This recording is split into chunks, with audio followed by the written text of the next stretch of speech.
the Director of Operations. I am the Director of Operations at Parsa Eco Pakistan Super Hub. I would like to welcome you all to yet another ECHO session in series of palliative care ECHO, supported by unrestricted educational grant by Sami Pharmaceutical Private Limited. Special thanks there to Mr. Mahmood Dar and Mr. Abid Salimi. And it's in collaboration with Pakistan Society of Hepatology. Today's session is pruritus and pain and agitation in liver disease. And our expert for tonight is Dr. Farooq Khan. Before I introduce to our expert for tonight's session, we have to go through some standard announcements. We are part of a global movement called Project ECHO based in USA with an objective to disseminate knowledge and best practices. We do protect patient privacy, so none of the information used in this session will identify any individual or patient. For maintaining discipline, you all are muted, but we do encourage participation. So you can unmute yourself for questions and use the raise hand option or chat box. By participating, you have given the consent for recording. The recorded session will be available on our YouTube channel. Link will be provided by Haris in the chat box. For CME credits, please contact Uzair, our coordinator. His number is mentioned on the banner. CME credits are affiliated by Jinnah Sindh Medical University.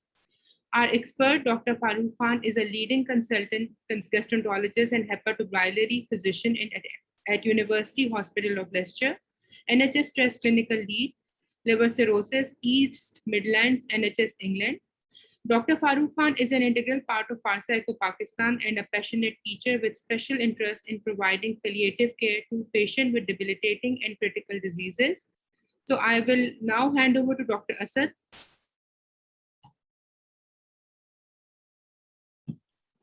Thank you. Thank you very much, Kiran. I welcome all the participants while we wait for Farooq to join.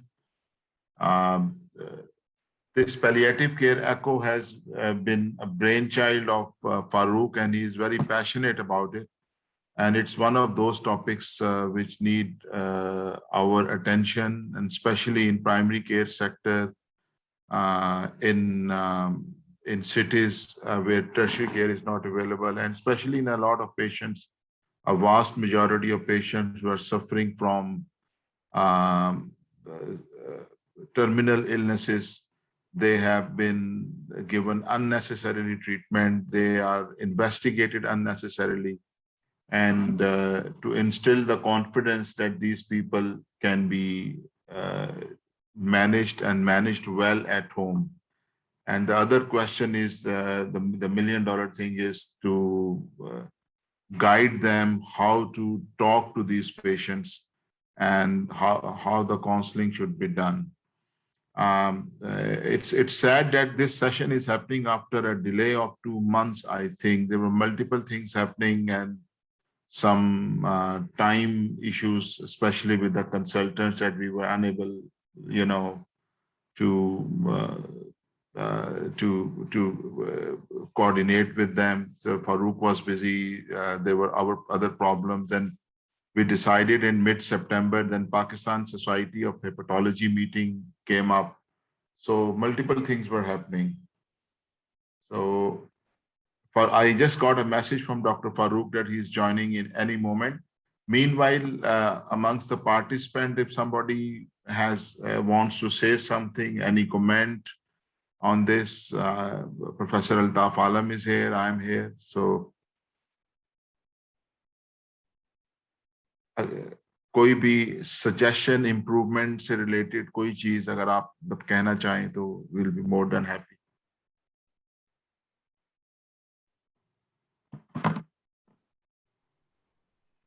Assalamu alaikum, Farooq, are you with us? Can you hear us?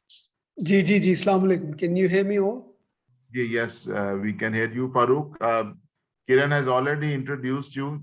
जरूरत नहीं थी, लेकिन फिर भी उन्होंने introduce कर दिया आपको. So we look forward to your talk. I think if you can start your talk so that we'll have some questions for discussion and a time for questions and question and answer and some further discussion and comments. Ji Farooq, over to you. मुझे sharing rights दे दो please. अच्छा, I've got it.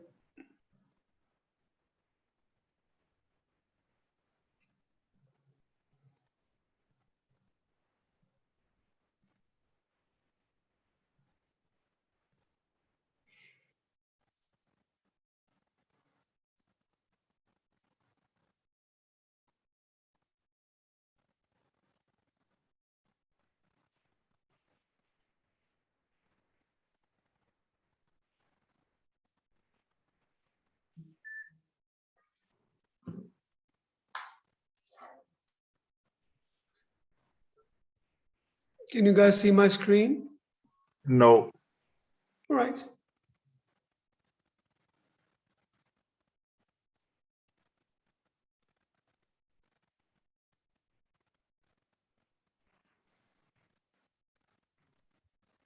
Now, Yes.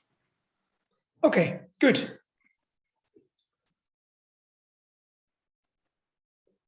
Right, guys. Without further ado, let's just start very quickly. अच्छा, हम लोग जो है ना आज, let me just open it all up. Good. So we're not going to spend too much time on introduction. I've kept the introduction really, really simple.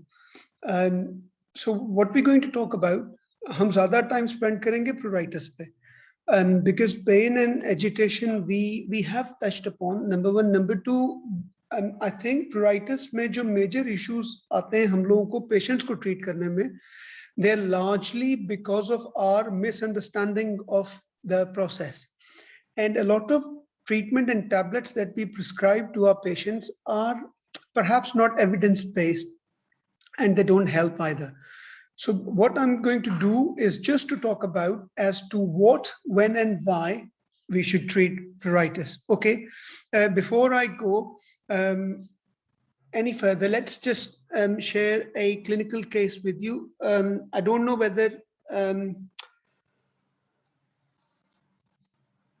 Dr. Altaf or Asad would allow me to say this. मेरे ख्याल में हमें Mickey और mini को PSH की honorary membership offer करनी चाहिए. Because they have been with us for the last 3 years. They have with us in health and disease of every liver problem. And I'm hoping that Professor Farooqi and Kashif Malik Saab, they're all listening to me. It's a very humble request. Please allow them PSH membership. Anyway, let's move on. So a 40-year-old patient, this is my patient, by the way, guys. She's 40-year-old. She's referred from GP. और इसको fatigue थी जिसकी वजह से वो GP के पास गई कि मैं बहुत ज्यादा थक जाती हूँ. This hasn't been the case, but ये पिछले 2-3 साल से मेरे साथ हो रहा है. So GP very kindly did all the blood workup and they found that actually she has abnormal liver test. So ALT was 66, ALP was 4 of the upper limits of the normal, so as the gamma GT was raised. She didn't smoke, she occasionally drank alcohol. And there was no family history of liver disease either. So GP sent us to our clinic, and when we saw her, there was actually not much symptom apart from fatigue. And you might have noticed that I've said on asking, she said, actually I have a mild itch. अच्छा, ये बहुत important है. Patient से expect ना किया करें कि वो आपको itch या pruritus के बारे में history they, because they will not. Particularly हमारे कितने लिवर डिजीज के पेशेंट्स हैं जो एक्चुअली ये समझते हैं कि जो इच उनको हो रही है, that's actually not a major issue, बस जी मुझे रात को खारिश होती है, and that's part of the problem. Well, it isn't actually, and this is very treatable. Moving on, so we did examination. Her BMI was 26. She wasn't quite fat. Viral and metabolic screen was negative. ANA was raised, so as AMA positive, and SMA was marginally raised. Actually, we do see slightly raised SMA in relatively any form of autoimmune liver disease, particularly with PBC.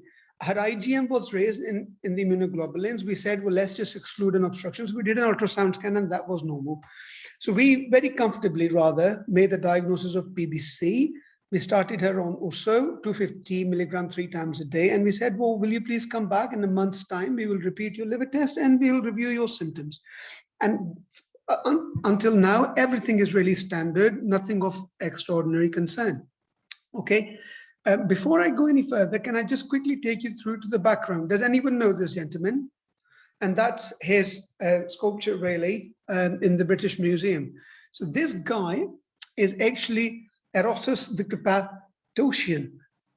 He, in the modern Turkey, he's a Greek physician of 2nd century really. By the way, iska Artugrul se koi taluk nahi hai, na hi ye uske forefathers mein se. He, in 2nd century, he's the one who actually described diabetes first. और हम में से all of us like to call ourselves hepatologists, he was the first one who actually described liver cancer in 2nd century. Imagine epilepsy, pneumonia, all these, his descriptions. He, at that very famous and well-respected Greek physician of his times, really, he at that point said that pruritus in jaundiced patients is somehow caused by some prickly bilious particles, which we now believe that it's bile acids. So we now know and have been for so years that bile acids ka pruritus ke saath bahut gehra rishta hai. Okay, and therefore a sodioxycholic acid should work, and that's how it should really, because that's what it meant to do. Okay, but I have 2 questions from you guys. Agar bile acids he pruritus करते हैं, तो फिर studies जो हमें ये बता रही हैं कि जिन patients को extreme itch होती है, not all of them have very, very high bile acids level, number 1. Number 2, जब हमारे PBC के patients बिल्कुल end of life पे चले जाते हैं, when they become rather unwell and there's no treatment left for them, they're not transplant candidates, their cholestasis is at its peak, their bilirubin is in 10, 20s, right? But they actually don't have itching. अगर bile acids ही हैं जो सिर्फ pruritus को drive करते हैं in patients में, then we should actually see pruritus getting worse and worse as the level goes up or the disease progress.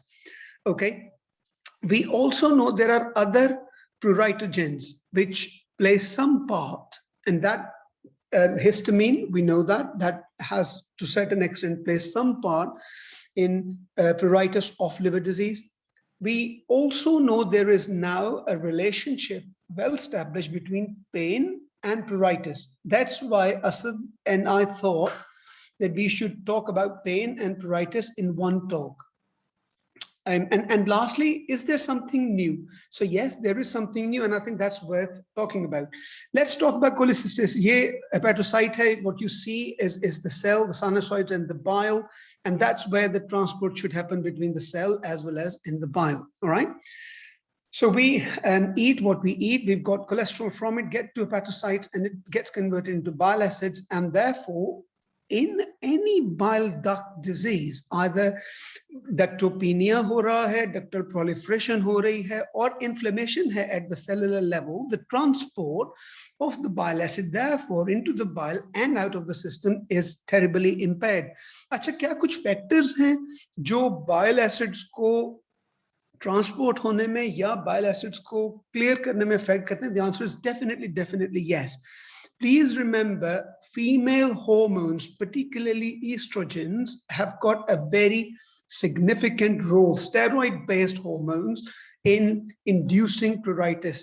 और ये वजह है जब आपके patients pregnant होते हैं, this is what is described, and that's how it generates itching in those patients. Diurnal variation हमें पता है, हमारे asthmatic patients जो हैं वो दिन में बेहतर हो जाते हैं, रात को वो बीमार हो जाते हैं. Why? Because the steroid, the diurnal variation goes away.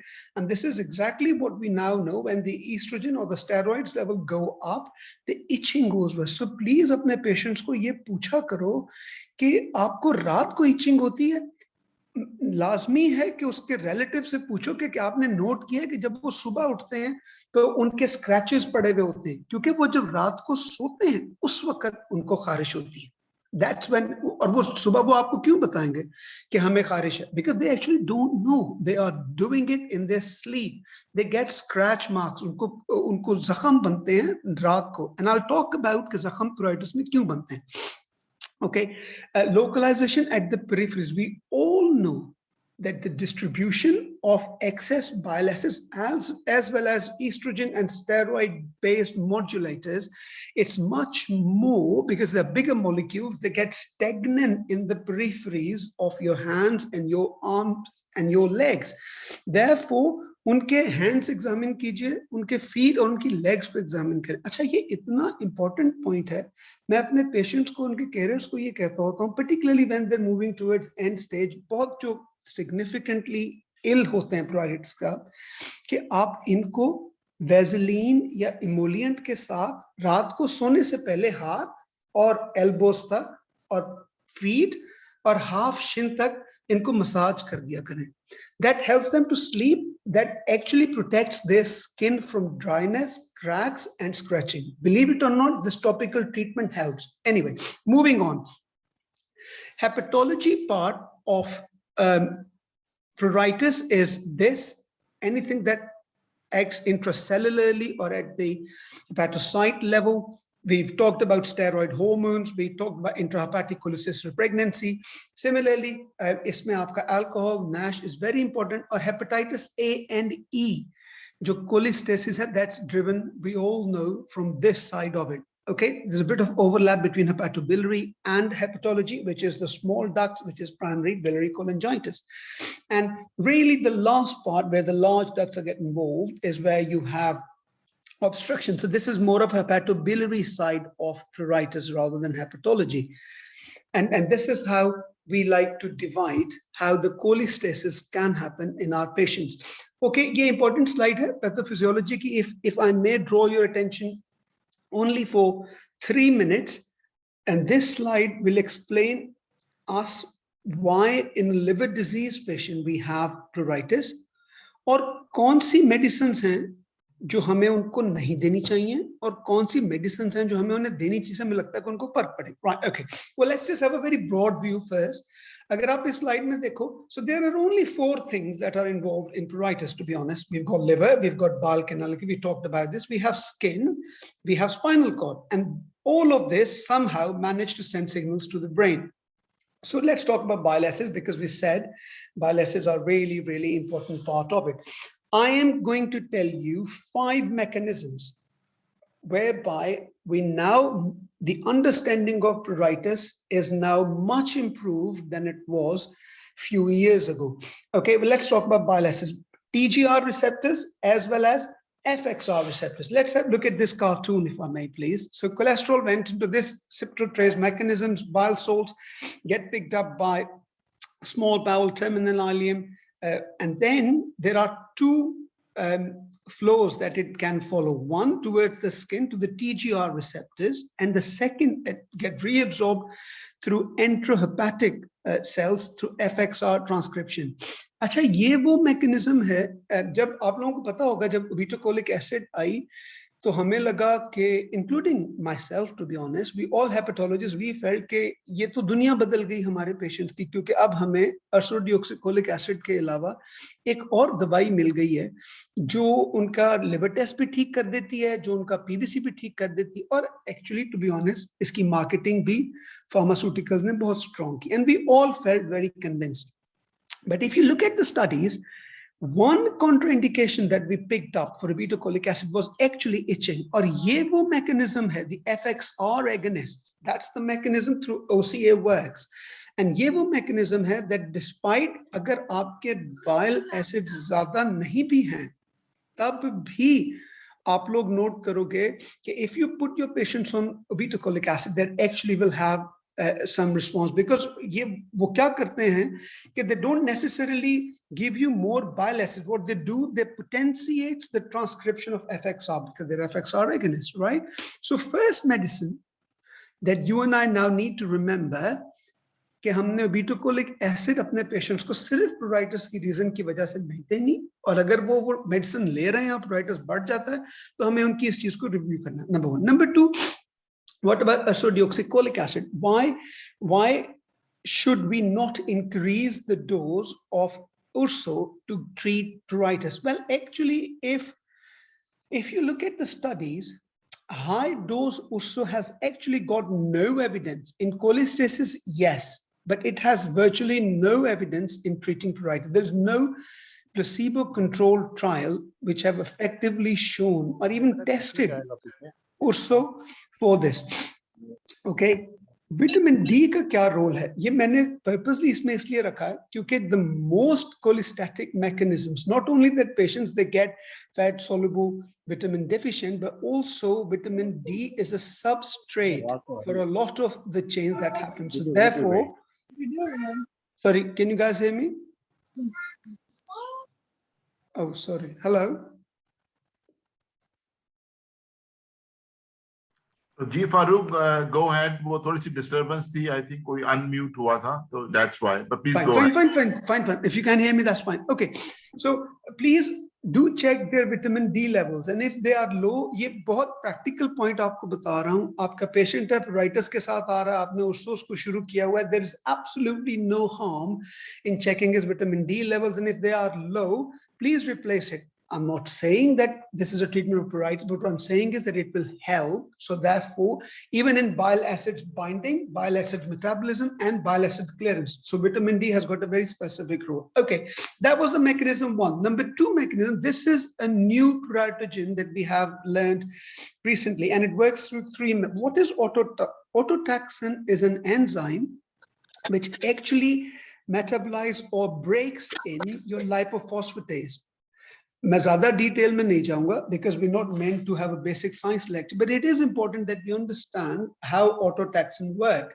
So it stimulates your lipophosphatic acid, it mast cell degranulation, so it stimulates your histamine, and it activates itself through keratinocytes as well. Why it's important? Because rifampicin deregulates autotaxin. So all of a sudden, जब हमने 3-4 साल पहले इस चीज को discover कर लिया कि hang on, there is a new mechanism in the liver now which treats or cause pruritus.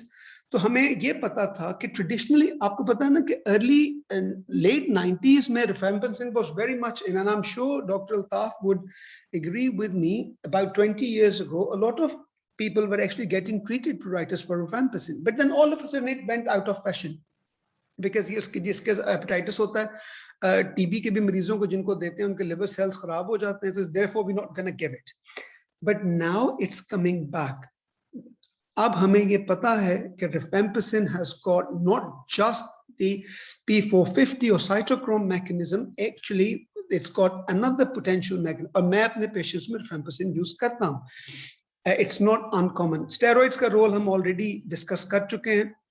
But serotonin and SSRIs, these are important. These are peripheral neuromodulators, which can, of course, increase the perception of itch, pain, right? What does pain have to do with itch? Well, I don't understand this. Okay, आपकी skin और आपके spinal cord में we have unmyelinated fibers, right? Itch or pain stimulus के जो fibers है ना, they speed with each other. उनकी एक race लगी हुई है. And unfortunately, as they deliver, into the spine goes to the main connection into the brain, only one can be read by brain at a time. Okay, so therefore this is very important. ये वो वजह है जब आपका patient end stage में जाता है और उसको severe pain होती है, regardless of that कि उसके bile acid levels कितने हैं, regardless of that कि उसको कितना severe pruritus था, he actually starts to forget about pruritus because his pain takes over. The pain fibers that take over. अच्छा, दूसरी चीज याद रखिए, आपने अक्सर नोट किया होगा एनेस्थेटिस्ट जब एपिड्यूरल लगाते हैं या कोई opioid based analgesic देते हैं, so patients start itching. Patients call this that they have allergy. They don't have allergy. That is actually unmasking the itchy fibers because the pain has gone down. And the third most important point, ये वो वजह है that anti-narcotics like naltrexone, it works in our patients. So please इस चीज को ज़हन में रखो कि there is a basic mechanism behind when you use naltrexone, you're elaborating pain fibers to reduce, to go down, so therefore your itch becomes low. All right, so that's worth knowing. Now coming back to how do I treat pruritus, I hope कि आप लोगों ने सबने ये Bible of pruritus देख ली हो, ये हर जगह available है. There's nothing, मेरा algorithm नहीं है, but I just wanted to show you how it works and what was the basics behind it. So let's go back to Minnie. So she presented 2 years later. उस वक्त उसने weight भी gain कर लिया था. I don't know how, but she has. And she, at this point now, she complains more of itching. Her ALT has gone up, AST is 64. ALP is way over what it was before, and gamma GT is above as well. So we said, okay, clearly obstruction bhi ho sakti hai, so let's just do an MRCP. And there was no obstruction at that point. I said, right, let's just do a liver biopsy. Why? Because isne weight bhi gain kiya hai. Is it just NASH related? Steatosis bhi ho sakta hai. Number 2, remember humne SMA bhi raised dekha tha pehli slide mein. So is it actually an overlap syndrome? मैं सिर्फ इसके cholestasis पे concentrate कर रहा हूँ. We might need to deal with the immune side as well. But actually there wasn't. And luckily there was no cirrhosis or bridging fibrosis either. There was only ductal proliferation at that stage. Okay, so this was reassuring that at least she wasn't turning cirrhotic. So humne socha, right, let's just now go down to first line therapy, which were resins. So what is cholestyramine? Is a non-absorbable resin. It's first line, it's very, very effective. अच्छा, इसमें timing और treatment को थोड़ा सा please discuss कर लेते हैं, because I think this is where we do go wrong. Half a sachet, 1 gram of sachet is no treatment. That's really not going to work. However, when I give it, I tell them, I want you to take 1 sachet a day for 3 days, then increase it, and then give it a week, then increase it and give it a week. Why? Because the tolerability increases. Similarly, ursodeoxycholic acid ke saath na dein, the absorption will be low and they will have rather bad side effects, bloating in particular. In an ideal world, in a really, really ideal world, the difference should be 4 hours. But how do I achieve this? 3 dafa patient ne ursodeoxycholic acid lena hai, theek hai. Similarly, usne cholestyramine leni hai. So how do I put, but at least 2 hours ka gap zarur rakhe, it helps. And there are newer agent, if cholestyramine is not being tolerated well due to constipation, due to taste, due to any reason, then you can use colsavelam, although I am not a great fan of colsavelam. And I think studies by Cooper have shown that it really doesn't work in a significant manner. So my registrar came and asked me at that point, ke humne cholestyramine kiya, let's just increase the dose of ursodeoxycholic acid. And now I ask you all, कि अगर ये patient आपके पास आया है, would you now increase at this stage as ursodeoxycholic acid? Of course, आप लोग सारे मुझे पता नहीं कह रहे, मुझे आवाज आ गई. Thank you very much. Yes, there is no need for us to do anything with ursodeoxycholic acid. It does not improve itching. We have now proven by pathophysiology. All right. Unfortunately, Minnie couldn't tolerate cholestyramine sachets, and in fact, her itch has gone worse. So my options were rather limited. I had to move on. मैंने उसके vitamin D भी, fat soluble vitamin भी check कर लिए थे. That was all fine. I've gone up to 4 gram QDS. She couldn't tolerate it. The problems are there. So I have to move down the ladder, and therefore we've gone down to rifampicin 150 milligram once daily. All right. Does it work? Let's have a look at some studies. I wouldn't bore you a lot with data here, but it's relevant. So Prince, the study published in Gut 2002, I just want you to have a look at this. 100 patients that took, out of 5 that developed rifampicin-induced hepatitis. And दूसरी चीज जो इसमें आप लोग देखो, वो ऐसा नहीं था कि उनको hepatitis rifampicin शुरू करने के 3 दिन के बाद हो गया या 2 हफ्ते के अंदर हो गया. इंपॉर्टेंट ये है कि पेशेंट्स को मॉनिटर करें और प्लीज उनको एटलीस्ट 3 से 6 महीने तक मॉनिटर करें जब तक वो rifampicin पे. Don't stop doing their LFTs, because look at this, the median time of rifampicin induced hepatitis was 70 days. So 2.5 महीने के बाद पेशेंट्स को जिनको हुआ है उनको इस पे इफेक्ट पड़ा है. Number 2, if I may convince you, अगर आप 6 महीने तक चले गए हो, so actually the effect starts to come down, and this is really relevant. तो एक हमें इस स्टडी से ये पता लगा कि rifampicin works, it is actually not that dangerous. दूसरा हमें ये भी इससे पता लगा कि हमें पेशेंट्स को मॉनिटर करना है, रेगुलरली करना है और करते रहना है जब तक वो rifampicin की treatment. And the third thing is that if it hasn't worked for 3 months, then I think we shouldn't really carry on with it, because we do know when they reach to 6 months that the effect starts to die off. All right. A meta-analysis by Khurana, similar sort of picture. He looked at the 5 randomized controlled trial, and he actually said 77% of the patients have actually have resolution of symptoms. मैं अपने patients को जो rifampicin शुरू करता हूँ तो मैं उनको ये बताता हूँ कि 1 out of 10 कि मैं जो दिन 10 मरीजों को शुरू करूंगा उनमें से 1 होगा जिसके LFTs खराब होंगे, और n मुमकिन है there's a 50% chance कि वो hepatitis की तरफ भी चला जाए, i.e. वो liver की inflammation भी हो जाए. But actually there is no liver failure associated with it. We've not, as long as we monitor them and we stop them. But I'm hoping कि आप में से कोई chat में मेरे से ये question करेगा कि rather than कि मैं आपको बताऊं कि किस level पे हमें stop करनी चाहिए, किस level पे नहीं करनी चाहिए. We'll talk about that in a minute. And monitoring कीजिए. Last very important point, hemolysis comes later in the course. Look at their platelets, just don't check their LFTs. Please do their CBC as well, particularly when you move into the later stages. All right. So we said, okay, rifampicin is working. I was very happy. So I've increased to 600 milligrams and things were really, really getting very, very well. However, as soon as I've increased it, she's now pretty much into 600 milligrams and 3 months down the line. And look what happened. Sadly, ALT has gone up. And that's not twice, not thrice, quite up, right? Alkaline phosphatase, bilirubin gone up, so has the gamma GT. And as you can see, the patient at this point was relatively unhappy because वो आपने एक दवाई शुरू की, वो ठीक चल रही थी, आपने उसकी डोज इंक्रीज की, मुझे माइल्ड इचिंग थी, लेकिन अब इचिंग का तो मुझे पता नहीं, but I'm actually looking a lot more yellower than I was before.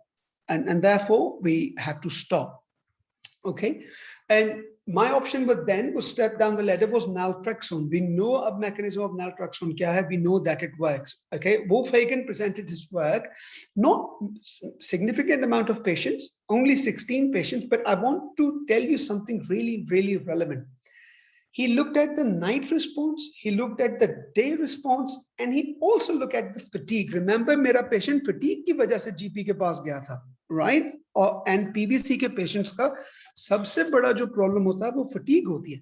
So actually naltrexone, he found out and he presented this work, it works. And not only it improves their day response, it improves their night response. What it also improves is fatigue, which is really, really helpful for our patients. I normally start 25 milligrams and then I increase it to 50. So this is what happened here. We started on 25 milligram, increased to 50 milligram. She carried on taking urso, cholestyramine. हमने उसके साथ ये deal किया कि जब periods होंगे तो उस वक्त वो cholestyramine ले सकती है. So what we and you can do that as well. And when you know the symptoms are worse, and if your patient has got a pattern of the days when the symptoms get worse, then you can actually make a deal. Yes, it makes you constipated, it's unpalatable, and it gives you bloating, but at least you can take it in the days when your symptoms are worse. So she was doing it, we had a good response, and for 2 months things worked very, very well. However, she came back to the clinic and unfortunately the visual analog score, when we looked at the itching, was 7 out of 10, which is really quite high. So by no means it was working very well. So my options then were, do I try sertraline? So I started looking at the evidence, which I must confess, if you look at this, you will feel that, yeah, it's working really. There's nothing wrong in it. But let me draw your attention to 2 things here. एक तो आप ये देखो इस graph में कि actually if it has worked at the lower doses. Okay. So पहली बात तो ये कि अपने patients को बहुत ज़्यादा dose मत दीजिए. There's absolutely no need to do it.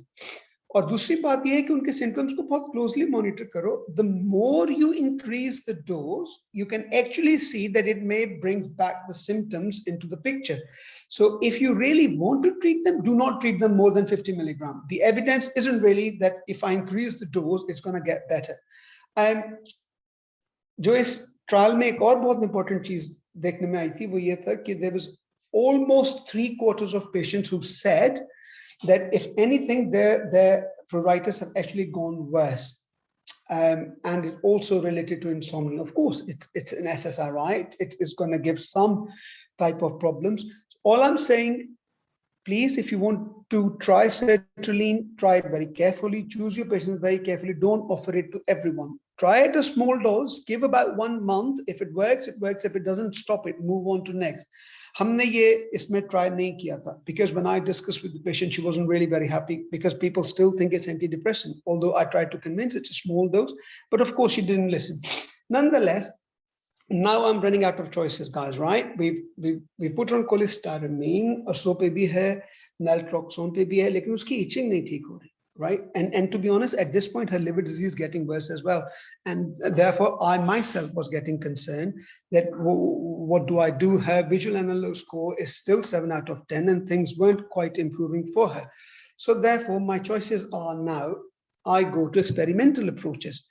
Actually, these are not as much experimental. So bezafibrates have got New England Journal 3 years ago, as well as Barcelona group in Spain have done placebo-controlled trial, 400 milligram of bezafibrate, and you would see what. And so they had 100 patients for the study. 50 they gave placebo, 50 they gave bezafibrate. And look at this. As the months gone past, the patients' numbers started increasing. Bezafibrate is a yellow group, and placebo is the one who have, and they have seen not only significant improvement in the pruritus, they've actually seen significant improvement in their liver tests as well. And if you look at their liver stiffness, okay, that's a bit debatable whether it has reversed their fibrosis. But at that point, मैंने आपको बताया उसकी liver disease भी worse हो रही थी. For me, it was really very helpful. And surprise, surprise, we started that, and she actually did very well. And it will be 6 months down the line, and she is doing very well. So pruritus, I think what's really important कि आपने इसको treatment context में या palliative care context में कैसे देखना. So as I do it, please follow schematic approach. ये आप लोगों को ये जो हमने algorithm भेजा, most of you who I'm hoping would have seen it. The whole idea was that there is a reason that this scheme has been introduced. Rifampicin इतनी dangerous नहीं है जितनी dangerous we were led to believe in. And therefore, rifampicin induced hepatitis is very, it is there. I'm not saying it's not, but just monitor your patients and you can stop it. And only few patients in that study required steroids to help their rifampicin induced hepatitis. Please listen to patient objective assessment. करें अपनी nurses को, अपने ward boys को, receptionist को उनको train करो visual analog score पे. Objective assessment जितनी होगी आपके लिए बेहतर होगी. ये पूछो दिन और रात में फर्क है या नहीं. फैमिली को इन्वॉल्व कीजिए प्लीज, उनसे पूछिए सिम्टम्स में. Role of nasobiliary drain is actually, you I don't think it's unreasonable. If you've tried everything and nothing is working and the patient is really moving towards end stage liver disease, having a drain in and a bag attached to the side of the bed is actually not unreasonable. I don't think, and I wouldn't, despite the fact that I go very much against interventions in that stage of liver disease, I think this is one that I would say yes. If all else have failed, there is no harm in the use of emollients in the end years of life. ये हम discuss कर चुके हैं. मैं बहुत commonly अपने patients के carers को कहता हूँ कि इनका रात को massage कर दिया करें, elbow से नीचे तक और इसी तरह घुटनों से नीचे पैरों तक. अच्छा, एक तो इससे family gets very satisfied. So as the patient, the bonding improves. They feel like they're doing something for them. And yes, of course, there's a medical evidence behind it. We have just discussed. Okay, skin है जो main factor है pruritus को drive करने में. It's not actually bile acids. Well, of course, it is bile acids, but the stimulus starts from the skin, right? So if you protect the skin, there's no harm. It will work. And just few more slides, guys. आप लोगों के पास भी काफी देर हो रही है रात को, I know. Pain and palliative care, we've discussed this before. हम पहले उन medications को discuss करेंगे जिसमें आपको थोड़ी बहुत dose adjustment करनी चाहिए. Paracetamol is very common. मैं हमेशा ये कहता होता हूँ कि please paracetamol बंद ना करो patients की because उनको liver disease है. I think that's not justified. सिर्फ उन लोगों में आप पैरासीटामोल ना दीजिए जिनमें acute alcoholic hepatitis है या जिन लोगों को acute liver failure या liver injury है. Your cirrhotics, your compensated ones, they're actually okay. We should offer them, okay? You don't give them a gram 4 times a day if you're concerned, but at least they can have a tablet of paracetamol when they wake up and a couple of tablets when they go to bed. Then night becomes a lot better. Morphine, you start at the very low dose of 2 milligram. आप इसको subcut भी दे सकते हो, आप इसको oromorph की सूरत में भी दे सकते हो if it's available in your. लेकिन थोड़ा सा इसको आप ये ज़हन में रखो कि it's metabolized in the liver and the viability in advanced chronic liver disease जो है particularly it's not very well understood. So I always start at a low dose and I keep it at a lower dose. And tramadol is not my favorite, but I'm very aware that this is what is available in Pakistan. Please give it. Don't let them suffer. Oral treatment tramadol is actually not ideal, but it's available freely. So I think it should be tried. There are certain things जो आप लोगों को ज़हन में रखनी है. अगर hepatic impairment है, and hepatic impairment, I don't want you to look at their LFTs. Very simple formula that I use. Are they compensated or they decompensated? And if they really are decompensated, then I become very cautious. And if at all, I will just give them one tramadol at night time. If I can avoid it, I would. If they're compensated, rather than 50 milligram 4 times a day, which you can in a healthy individual, I give them 50 milligram twice a day. So very simple formula. अगर compensated cirrhotic है तो half कर दीजिए, अगर decompensated cirrhotic तो 1/4 पे चले जाओ. दूसरा, जिन पेशेंट को सीजर्स हैं या हिस्ट्री है ड्यू टू एनी रीजन, चाहे वो एपिलेप्टिक हैं, चाहे वो अल्कोहल की वजह से उनको सीजर्स की हिस्ट्री है, please don't give it to them. It doesn't relatively work better.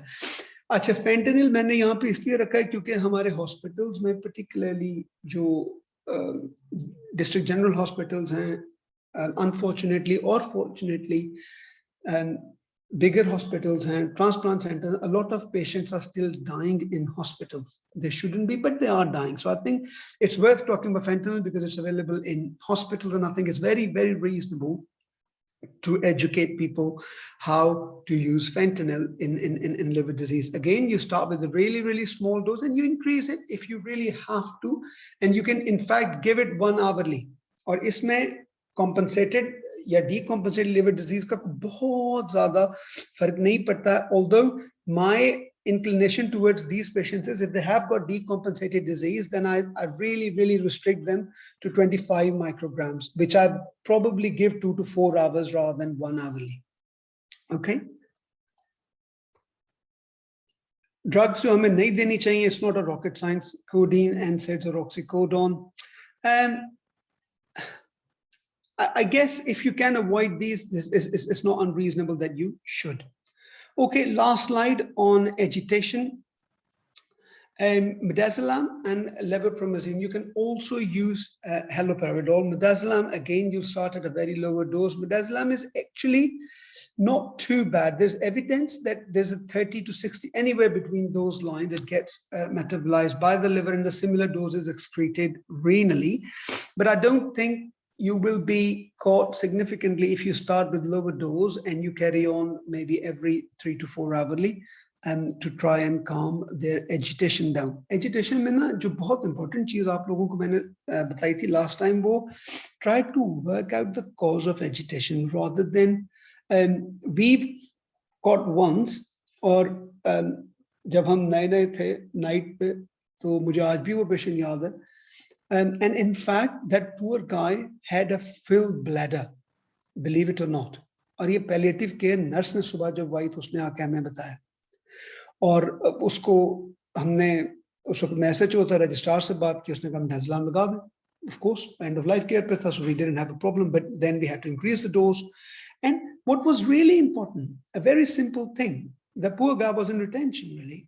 And all he needed is a catheter. तभी मैं आप लोगों को ये बात पहले भी कह चुका हूँ कि मैं जब end of life पे patients चले जाते हैं, मैं usually उनका catheter नहीं निकालता, because what irritates them, what agitates them is rather the urinary system than the pain. Okay, and that was the end of it. Palliative care, guys, is really easy. It's not very complex. It's my last talk of palliative care echo, and I hope that throughout this time when we have delivered the talks and the modules, we have managed to convince you कि इसके लिए बहुत बड़ा doctor होने की जरूरत नहीं है. We basic knowledge and humanity should work. लेकिन आपको पता नहीं याद हो कि नहीं, मैंने आप लोगों से hepatology Avengers in my first palliative talk share किए थे कि जब मैंने नासा के सिक्योरिटी सिस्टम को ब्रेक किया है. ये सारे hepatology avengers हैं, इन सब का काम दुनिया को सेव करना है. And you know, before I finish, I would rather share you, मुझे इनके सारों के records मिल गए. They all were medical students 20 years ago in their life. and they all wanted to save life. Guys, thank you very much. This was the last talk from me in particular for palliative care. I just wanted to finish off as at this slide. Our job is really to look after patients. And if this means saving life, fine. If means you can't save life, please look after them. We all can look after them. I'll finish here. I'll stop share. और अब हम ना questions ले लेते हैं. Thank you Farooq. मैं अभी और कमेंट नहीं दूंगा. डॉक्टर अल्ताफ साहब से मैं कमेंट्स लेना चाहूंगा, then we'll be open to question and answer. जी doctor Altaf. Thank you very much, Farooq. One has to really know what armamentarium we have here in Pakistan. You have given a very powerful talk on pruritus and pain, and we fully understand from your talk the basic mechanisms involved and how to interact. The problem here in Pakistan is that everything is not available for whatever reasons, because those people who decide which drugs to register do not know the basics of what is needed in the society. So, we have this problem, and we'll continue to face that. But at least we have some of these products which we can use to help our patients. So very useful talk, particularly on pruritus, which is very distressing symptom, to the extent that we as hepatologists sometimes recommend liver transplant just because of intractable pruritus and fatigue. So these two symptoms, even with otherwise so-called normal-looking liver, warrant a liver transplant. So excellent talk, and I'm sure there will be some burning questions here. So Asad, do you have any questions from the chat you want to ask Farooq? So the transplant I particularly didn't touch because of the palliative nature of the module. जी Farooq, इसमें आपने एक मेरा question go to the chat, and then I'm sure participants may have some more question. Pruritus में एक तो आज एक बड़ा कॉन्सेप्ट क्लियर हुआ है कि आखिरी दिनों में प्रूराइटिस खत्म क्यों हो जाता है, क्योंकि ये कभी समझ नहीं आया था, तो आज थोड़ा सा समझ आ गया है कि जब एक पेशेंट जो 2 महीने से प्रूराइटिस के साथ रो पीट रहे होते हैं फैमिली, और वो सडनली प्रूराइटिस वैनिशेस, हम समझते हैं हमने बड़ा कमाल किया. दूसरा, आपने जिक्र नहीं किया एंटी हिस्टामीन का कहीं पे भी, एक उसका जिक्र नहीं किया, और दूसरा आपको थोड़ा सा हमें एश्योरेंस देनी होगी कि इन लोगों में एंड ऑफ लाइफ में रेफेम्पिसिन में हम कितना सेफ हो सकते हैं, क्योंकि स्पेशली अगर आप पीबीसी के कॉन्टेक्ट से बाहर आ जाएं, और अगर हम जिस तरह हमारे पास एंड स्टेज लिवर डिजीज के पेशेंट होते हैं, हेपेटाइटिस सी के पेशेंट होते हैं, मोस्टली लिवर कैंसर के पेशेंट होते हैं, और बिलिरुबिन भी अराउंड 4-5 होवर कर रहा होता है, obviously it's an and stage liver disease. तो ये जरा थोड़ा सा आप एंटीहिस्टामीन का बताएं. हाइड्रोक्सीजीन हम यूज करते हैं, एटरेक्स के नाम से पाकिस्तान में बहुत अवेलेबल है. इसके अलावा जो रेफेम्पिसिन को आप किस कंटेक्स्ट में देखते हैं? Thank you.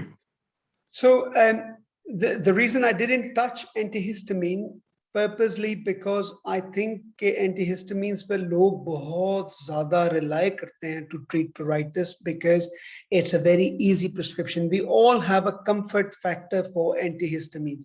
But if you look at the studies, actually for liver disease related pruritus, antihistamine hasn't really got a significant proven benefit. I think you should consider it, and I think you should give it. But अगर आप algorithm में भी देखो, जो EASL का भी है या जिसका भी है, they haven't really quite included antihistamine into that. But you can treat with as when required and see if it helps your patient to go to sleep. But particularly antihistamine hasn't got, as I said, a barn door proven role for management of cholestasis or liver disease related pruritus. But there is no harm. मैं ये बिल्कुल नहीं कहूँगा कि आप लोग इसको try न करें, लेकिन प्लीज उसको रिव्यू कर लें. अगर वो वर्क नहीं कर रहा तो उसको परसुएड न करें that there is no proven benefit. Right. Coming back to rifampicin and liver failure. That's actually a very important and a very valid point.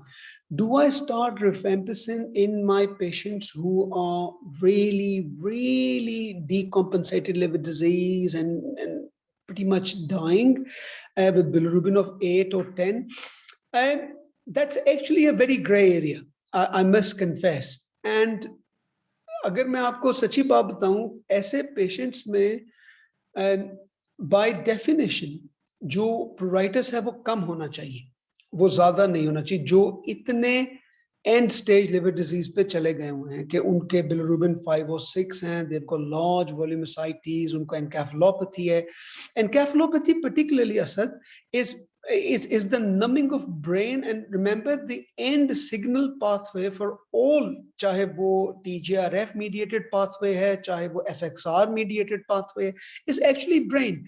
And if your brain doesn't feel the itch, it doesn't really matter whatever pathway is triggered at that point. Number one. अच्छा, number two, मैंने hepatitis E के patient में who had a very, very severe cholestasis, और ये आप लोग भी इस scenario को बार बार रीच करते होंगे कि उसका बिलिरुबिन cholestasis 6 है, 7 है. These are the patients who hasn't got decompensated liver disease. They have a cholestasis down to a problem or intrahepatic. Or in me, I actually do not look at their bilirubin before I start rifampicin. I do not look at their liver test particularly before I start rifampicin. What do I look at is if it gets worse. अच्छा, क्या verse का क्या मतलब है जी? अगर आपने bilirubin उसका 6 था, आपने उसको रिफेक्सिमिन शुरू कराया, रिफेम्पिसिन सॉरी शुरू करवाया है, और उसका 6.5 या 7 हो गया after 1 week that you start, would you stop it? No, I wouldn't. I will still carry on. I'll start at the small dose, although अगर उसका बढ़ रहा है, I may not offer him 600 milligrams. I'll keep him at 150 and I'll carry on monitoring him. When do I stop it? If there is a 20% increase of the baseline, और ये irrelevant है कि उसका bilirubin 5 था या उसका 4 था या उसका bilirubin normal था. As long as there is 20% increase or jump in their baseline liver tests, I think that is the point where I'd start talking to patients, particularly अगर उनको बहुत ज़्यादा benefits नहीं हो रहा ना, I actually withdraw rifampicin at that point. These are those patients, Asad, जो already got massively deranged LFTs. Whereas अगर वो patients जिनके massively deranged LFTs नहीं हैं, they've got mild cholestasis, but their pruritus is terrible, I may actually push it to look for whether there's an acute spike in it.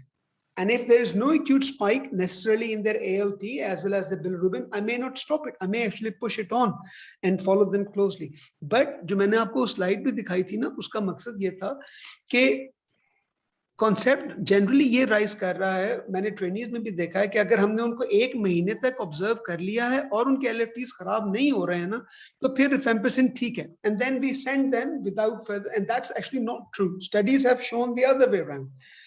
If you look at the median is about 70 days, तो kindly उनको monitor करते रहें please. और अगर 3 महीने के बाद भी आपको लगा कि उनके एलएफटीज बेसलाइन से 20% से ऊपर चले गए हैं, बेशक स्लोली जा रहे हैं, तो I think it's the time that you withdraw rifampicin.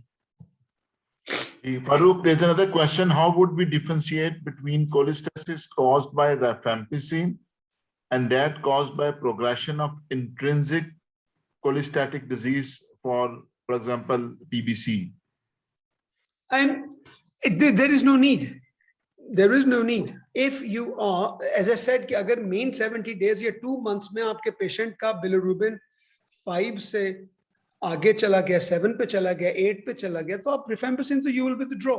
It's irrelevant चाहे उसका PBC ने increase किया है या चाहे उसका you want to do liver biopsy, of course you can do it. But I think that won't change management anyway. Because इतने cholestasis में अगर आप liver biopsy करोगे भी, all you will see is just pigment. and necrosis and really not very helpful liver biopsy at that stage. So yes, unfortunately, it will be difficult to, of course, liver biopsy will help. I personally think it may not necessarily be required. What I will do in this situation, I'll stop rifampicin and I'll see if the liver test returns. If they do, then it was rifampicin. If they don't, then of course it was PBC. Okay. Yasir Zaidi has a question. Yasir, if you can unmute yourself. And Ji, yes, sir. Yasir, Assalamu alaikum, Dr. Farooq. Assalamu alaikum. I was actually clapping, but I had a thing in my mind which I just wanted to highlight. Dr. Farooq, what about the skin changes that occur because of the loss of subcutaneous fat and the weather phenomena and change in weather and humidity? So Right. about that, do you do something about it? Because in our setup, यहाँ पर it's pretty difficult to tell the patients about this. उनको आप moisturizers वगैरह बताना और जो basic जो pruritus के जो related जो steps हैं जो initial हैं जिसमें warm water baths और emollients and all, ये सारी चीजें जो हैं, what do you वहाँ पर you do at your side? देखो, emollients, you're absolutely right, and कि वो डिफिकल्ट होंगे, कुछ पेशेंट्स अफोर्ड भी नहीं कर सकेंगे. ये बात भी आपको जहन में रखनी होगी कि E45 या जो यूके में जीपी प्रिस्क्राइब कर देते हैं, it becomes so easy, it may not terribly be easy in Pakistan. लेकिन वैसलीन तो मिलती है यार, वो इतनी महंगी नहीं है. I would actually still suggest that please use a very neutral based emollient. और वो जो अच्छा एक बहुत स्ट्रॉन्ग चीज पाकिस्तान में जो प्रिवेल करती है ना, वो दबाना है, मेनू घुट दे, और ये इस चीज को हमें बहुत स्ट्रांगली यूज करना चाहिए, and that is about the massage. और मैं एक्चुअली, यू बिलीव इट और नॉट, मैं पेशेंट को ओपनली कहता हूँ यार आप जरूर अपने वाले साहब का रात को सोने से पहले इनका मसाज करें, पैर का, टांगों का, बाजुओं का, कोहनियों तक. और अगर वेजलीन, अच्छा अगर वेजलीन नहीं हो सकता तो तेल से कर दें यार, सरसों का तेल मैसर है, कोई और तेल जो आपको. और एक्चुअली मुझे अपने गांव के पेशेंट्स को ये कहने में और उनका रिस्पांस बहुत अच्छा है. आई डोंट नो, या तो वो मेरे गांव के इसलिए मेरी बात सुन लेते हैं, but it's not that bad. So you are absolutely right, and prescribing emollients and getting them to use it very difficult. लेकिन अगर आप उनको ये कहो ना कि आप रात को सोने से पहले एक बार मालिश कर लिया करें कोहनियों से और घुटनों से नीचे तक, तो that's equally effective. अगर उनके पास वैसलीन नहीं है तो तेल की कर लें, that's not a problem, and that will help. Because as I said, it does. ये जो इसकी अपना जैतून का तेल और सरसों के तेल की मालिश के तो वैसे ही काफी शौकीन है हमारे वाले, तो that works and that does work. लेकिन थोड़ा सा प्रॉब्लम ये आता है कि उसके बाद जो है वो थोड़ा बहुत फिर वो अपना स्किन इन्फेक्शंस और वो बॉयल शुरू हो जाते हैं, वो फिर नई कहानी खुल जाती है. Right. So that's what I usually do. I ask them to take warm water. सबसे पहले तो उनकी ना mostly जो हमारे पास आते हैं उनके तो scabies के मसाइल के बाद what starts developing is कि ये जो skin changes होती हैं ना, they bother us a lot. नहीं, सॉरी, स्केबियस का ट्रीटमेंट नहीं था प्रोराइटिस की टॉस में, ये मुझे असद ने नहीं कहा था कवर करने के लिए. नहीं ये सर ये हमें करना पड़ता है because usually more than one family member involved होता है और initially 1 or even 3 courses of scabies उनको देने पड़ते हैं. बिल्कुल सही बात है, बिल्कुल सही. But that pruritus is not down to liver disease, Yasir. That's down to scabies. Yes, that's why I said I started my question with skin changes. Yes, okay, liver disease, you have almost invariably covered almost every topic, every inch of it. So there was nothing to ask in that. No, very true. Very true. Very kind of you. So thank you very much. Thank you, Dr. Farooq. Dr. Iltaf, can we have the final words? Thank you very much, Farooq. It was an excellent talk. You have given us the options. Some of these drugs are available, but we don't know about them. So naltrexone is available. Questran is smuggled and available, not registered. Of course, ursodeoxycholic acid, sedative antihistamines, we have many options. Rifampicin is available and sertraline is available.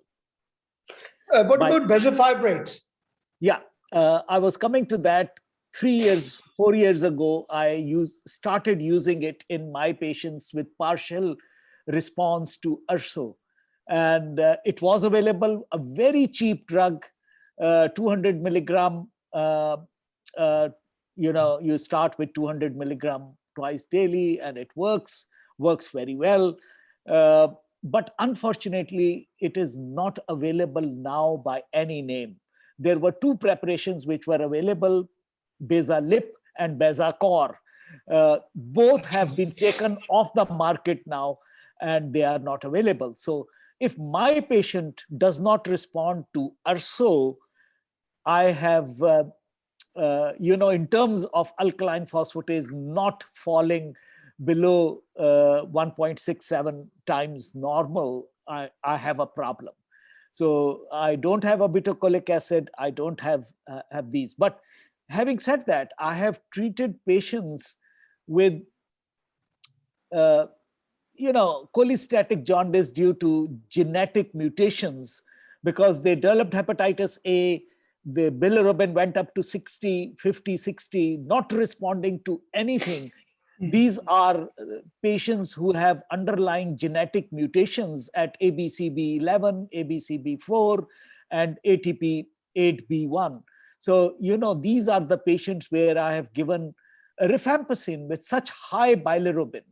And I have, within 8 weeks, I've brought their bilirubin down to decent levels of less than 5. So, it works, particularly for this situation where you have these problems of genetic mutations where they develop jaundice and it is not coming down.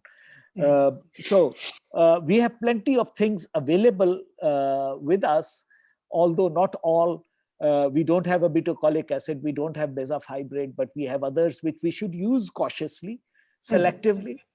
And based on the algorithm that you have shown, I think it's a very good algorithm. One should try and follow it and use all these options. So thank you very much for highlighting a very important topic.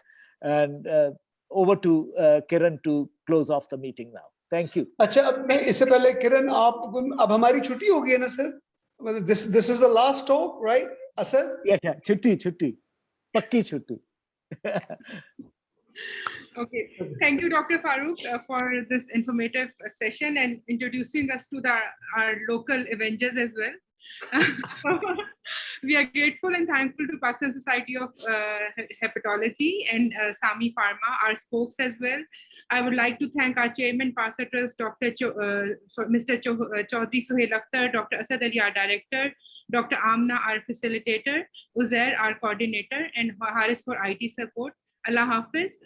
Uzair, you can call off the meeting, please. Okay, sure, ma'am. I'm going to call off this meeting.